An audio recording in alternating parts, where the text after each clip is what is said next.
Revenons au développement de la maladie de Lyme. Vous parliez de 3 niveaux. Comme on l'a vu, il y a un premier stade asymptomatique qui peut être soigné.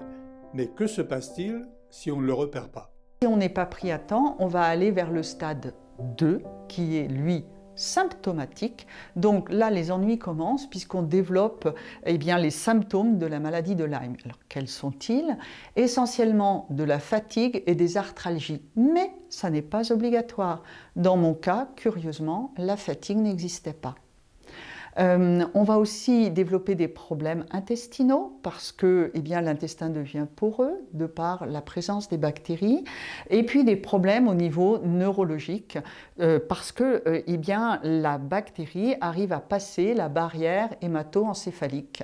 Et donc là, les troubles neurologiques peuvent être extrêmement nombreux, allant de problèmes auditifs, problèmes visuels, bourdonnement d'oreilles, douleurs, vertiges, énormément de symptômes neurologiques. Il peut y avoir aussi des problèmes cardiaques, il peut y avoir des problèmes tendineux, musculaires. C'est une maladie qu'on appelle la grande imitatrice, comme l'était la syphilis, puisqu'il y a tellement de symptômes qu'elle mettra souvent les médecins devant des énigmes, c'est-à-dire qu'ils voient arriver des patients qui ont une multitude de symptômes, qui fluctuent, qui s'additionnent, puis qui s'en vont sans qu'on comprenne pourquoi.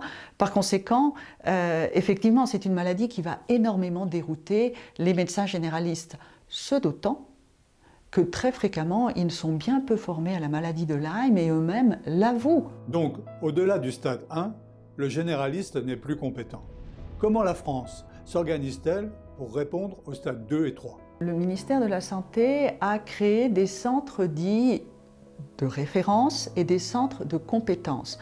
Les médecins vont envoyer des cas 2, quelquefois 3, dans les centres de compétences, où il y a donc des spécialistes de la maladie de Lyme.